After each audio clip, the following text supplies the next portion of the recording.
আসসালামু আলাইকুম রহমতুল্লাহি ওবরকাতুহু। সম্মানিত দর্শক, বর্তমানের যে অন্তর্বর্তীকালীন সরকার, এই সরকারের যবনিকাপাত কিভাবে হবে?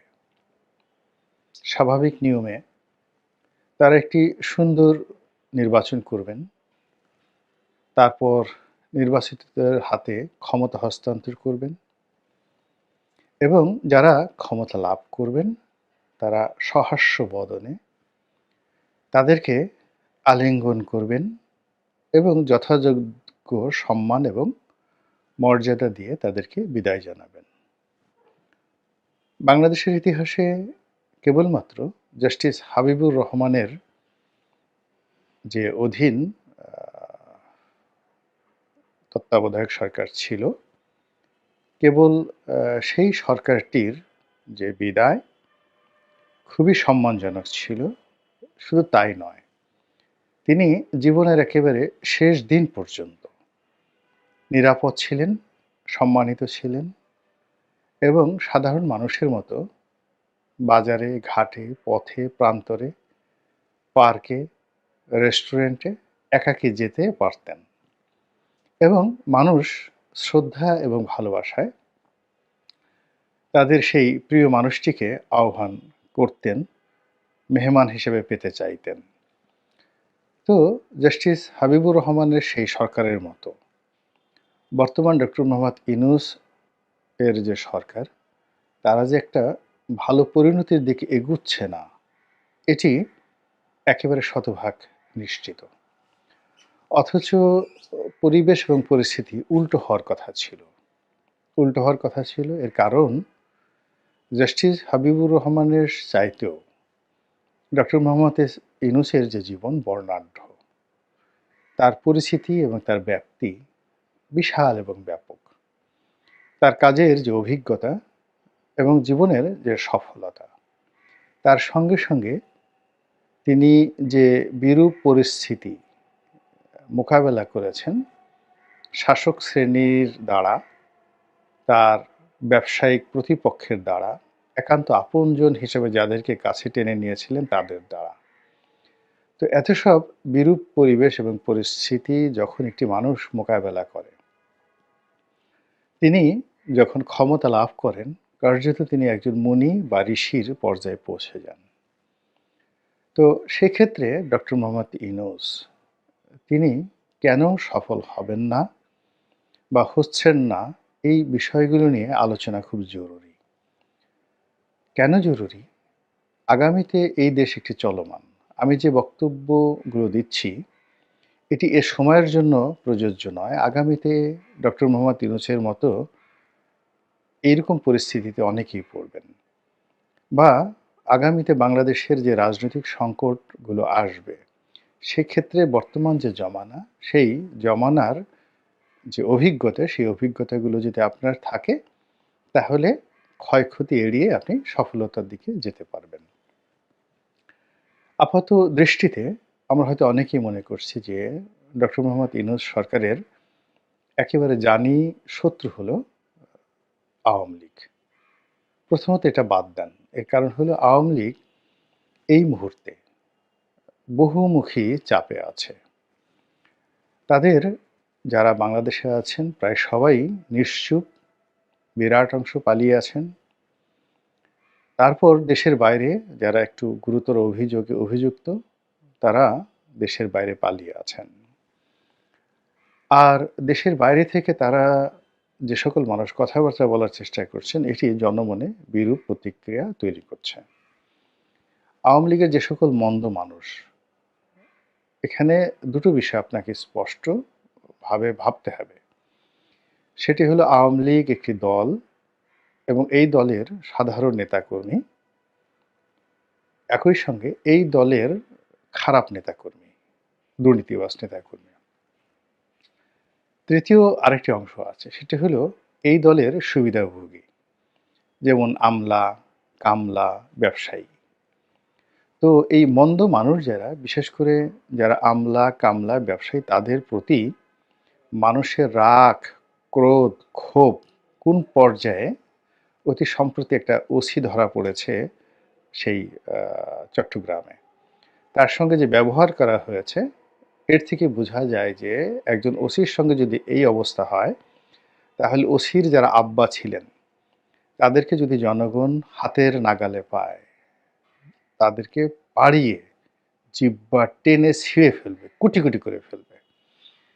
তো এই বাস্তবতাটা আওয়ামী লীগের লোকজন বোঝেন। তারাও তো প্রাজ্ঞ রাজনীতিবিদ, রাজনৈতিক দল। কাজেই তারা দূর থেকে ফুসফাস করছেন, কিন্তু সামনে এসে ডক্টর মোহাম্মদ ইউনূসের সরকারের পতনের পরেও তারা কিন্তু উল্লাস করতে পারবেন না। এই হলো আওয়ামী লীগের অবস্থা। বিএনপি সঙ্গত কারণেই ইউনূস সরকারের কোনো আচরণ দ্বারা বিক্ষুব্ধ হতে পারে, কিন্তু কোনো অবস্থাতেই ইউনূস সরকারকে তারা বিব্রত করবে না। এর কারণ হলো তাদেরই আন্দোলনের ফসল, এবং তারা যে বিভৎস 15টি বছর কাটিয়েছে, সেখানে ডক্টর মোহাম্মদ ইউনূস এবং এই ছাত্ররা, তারা তাদের কাছে একটি যাকে বলা হয় ত্রাণকর্তার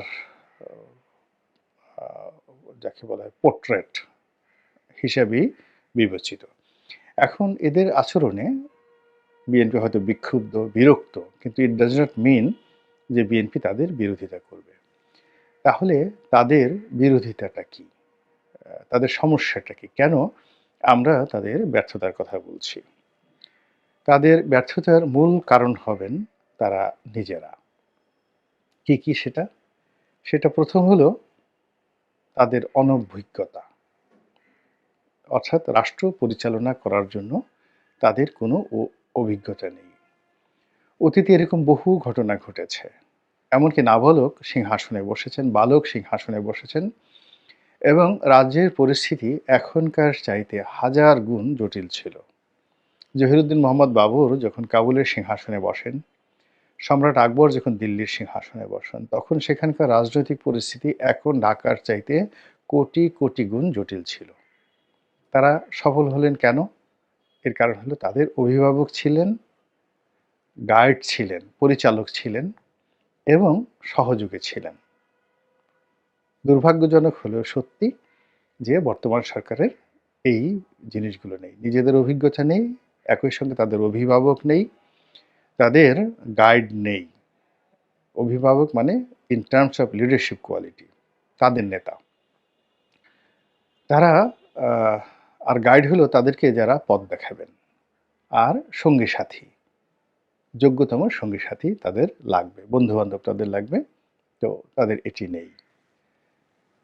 তাদের দ্বিতীয় যে সমস্যাটি, সেটি হলো আপনি যখন কোথাও যাবেন, যেমন চট্টগ্রাম যাবেন, যতক্ষণ না পর্যন্ত আপনি আপনার গন্তব্যকে নিশ্চিত করতে না পারবেন যে আমি অমুক জায়গায় যেতে চাই, ততক্ষণ পর্যন্ত আপনার গন্তব্যটা অনিরাপদ, অনিশ্চিত এবং ভয়াবহ। তো এই সরকার তার যে গন্তব্য, সেই গন্তব্য এখনো ঠিক করতে পারেনি। তারা অনেক কথা বলছেন, একটার সঙ্গে একটা সাংঘর্ষিক এবং অবিশ্বাসযোগ্য। তাদের গন্তব্য আমরা জানি না। ২ নম্বর হলো এই গন্তব্য সংক্রান্ত ২ নম্বর, যে আপনি যেখানে যাবেন, অর্থাৎ গন্তব্যে যেখানে যাবেন, সেখানে রাতে ভ্রমণ করবেন না দিনে ভ্রমণ করবেন। রাতের জন্য আপনার এক ধরনের প্রস্তুতি থাকবে, দিনের জন্য এক ধরনের প্রস্তুতি থাকবে। আর যে পথে যাবেন, সে পথে যাওয়ার জন্য আপনাদের বাহন থাকতে হবে, পথে চলাফেরার জন্য রসদ থাকতে হবে। আপনি যদি ওই পথটি চিনেন খুব ভালো করে, তাহলে আপনার একজন ভালো গাইড লাগবে না। আপনি নিজে, নিজে যেতে পারবেন।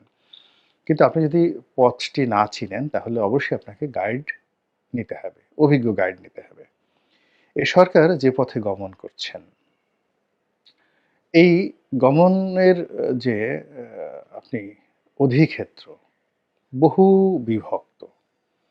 এখানে ধর্ম আছে, তারপর এখানে অর্থনীতি আছে, এখানে ব্যবসা-বাণিজ্য আছে, এখানে চোরাচালানি আছে, এখানে সিন্ডিকেট আছে, টাউট আছে, বাটপার আছে, আমলা আছে, কামলা আছে, চোর আছে, চোট্টা আছে, ধর্ষণকারী আছে, ঘুষখোর আছে, দুর্নীতিবাজ আছে।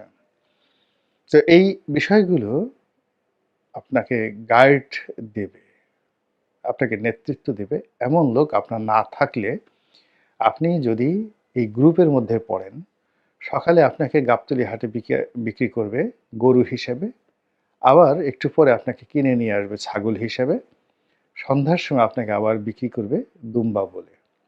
এটাই এ সমাজের রীতি। দুর্বল শাসক এর চেয়ে ভয়ঙ্কর যাকে বলা হয় অপদস্থমূলক জীবন আর হতে পারে না। আপনাকে চেয়ারে বসিয়ে দেওয়া হয়েছে কিন্তু আপনার কোনো ক্ষমতা নেই। তো এই সরকারের এই দুর্বলতার কারণেই তাদের জন্য একটি অনির্ধারিত নিয়তি, একটি পতনের কথা এখন আমরা বলছি। এরপর হলো পথ যখন ভয়ঙ্কর হয়, আপনি যে পথে গমন করবেন সে পথ যদি খুব ভয়ঙ্কর হয় তাহলে ফিঙ্গারপ্রিন্ট বা ফুড স্টেপ অর্থাৎ পদচিহ্ন এবং হাতের চিহ্ন এগুলো বোঝার জন্য এক্সপার্ট লাগবে।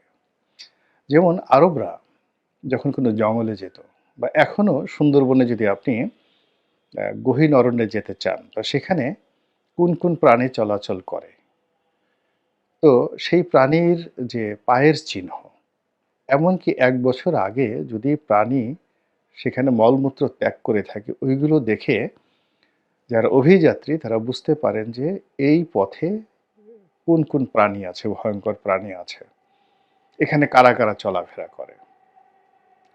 তো সেই অনুযায়ী তারা প্রস্তুতি নিয়ে কিন্তু যায় এবং পৃথিবীর এমন কোনো অভিযাত্রী নেই, নির্বোধ অভিযাত্রী নেই যারা অভিযাত্রায় যায় কিন্তু যাদের এই ফুড স্টেপ এবং ফিঙ্গারপ্রিন্ট এই দুটো বিষয় অভিজ্ঞতা না থাকে বা অভিজ্ঞতা সম্পন্ন লোক তাদের দলে না থাকে, তারা কখনোই সেখানে যায় না।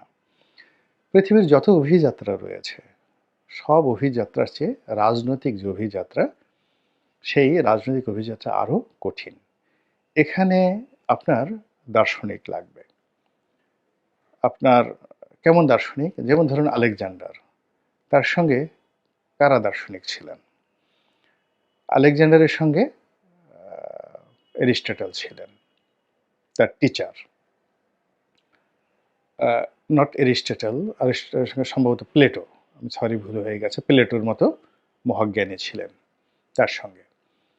তো তার ফলে কি হলো, তিনি সারা পৃথিবী চষে বেরিয়েছেন। এভাবে অনেক অনেক বিখ্যাত বিখ্যাত যারা রাজা পৃথিবীতে বড় হয়েছেন তাদের সকলের সঙ্গেই একজন করে পলিটিক্যাল দার্শনিক ছিলেন, ফিলসফার ছিলেন। জুলিয়াস সিজারের সঙ্গে পলিটিক্যাল ফিলোসফার ছিলেন পম্পে দ্য গ্রেট, তার উত্থান পম্পের হাত দিয়ে। নেপোলিয়ন বোনাপার্ট, তিনি নিজে দার্শনিক ছিলেন, তার সঙ্গে সঙ্গে ও যুগের যত পৃথিবীর বিখ্যাত দার্শনিক সবাইকে তিনি কাছে ডেকে নিয়েছিলেন। সেটা সেই যত দার্শনিক ওই জামানাতে ছিলেন সবাইকে তিনি কাছে ডেকে নিয়েছিলেন, সকলের কাছে গিয়েছেন। ফলে তার যে চলার পথে বহু সফলতা কল্পনাই করা যায় না। এখন এখানে পলিটিক্যাল যে মাস্টার মাইন্ড হিসেবে ডক্টর মোহাম্মদ ইউনূস যাদেরকে নিয়েছেন তারা দার্শনিকতার জগতে অবোধ শিশু, একেবারে অবোধ শিশু। ফলে যা হবার তাই হচ্ছে, একের পর এক ভুল হচ্ছে। এখানে বঙ্গবন্ধু সম্পর্কে একটা কথা বলে নেই। বঙ্গবন্ধু ভুল করছিলেন, বারবার ভুল করছিলেন এবং তিনিও মানুষ সিলেক্ট করতে পারেননি। তো ফলে অনেক তার যারা আপনজন তার সঙ্গে দেখা করে তার সমালোচনা করতেন। তো এমনি এখন যে সাংবাদিক শফিক রেহমান, ওনার বাবা ছিলেন সাইদুর রহমান, বঙ্গবন্ধুর শিক্ষক। তো তিনিও বঙ্গবন্ধুর সঙ্গে দেখা করে যখন বঙ্গবন্ধুর সমালোচনা করছিলেন তখন তিনি বললেন যে, "স্যার, আপনার সাবজেক্টে আমি পরীক্ষায় কত পেয়েছিলাম আপনার মনে আছে?" বলে যে, "না।" তো বলে যে, "আমি ফেল করেছিলাম।" সম্ভবত সাবজেক্টটা সাইকোলজি ছিল বা যুক্তিবিদ্যা এরকম কিছু একটা ছিল। তো বলে যে, "মনোবিজ্ঞানের মতো বা যুক্তিবিজ্ঞানের মতো একটি বিষয়ে যে লোক ফেল করে তার হাতে রাষ্ট্রের ক্ষমতা। তো এর চেয়ে কি আর ভালো চলবে?" ফলে কি হলো দেখুন, এত বিরাট ব্যাপক একটি বিপ্লব, এত মহান ত্যাগের বিনিময়ে বিশাল অর্জন মুক্তিযুদ্ধ আমরা পারিনি। আবার এই বিপ্লব আমরা পারছি না। আল্লাহ আমাদের সবাইকে হেদায়েত দান করুন এবং হেফাজত করুন। আসসালামু আলাইকুম ওয়া রাহমাতুল্লাহি ওয়া বারাকাতুহু।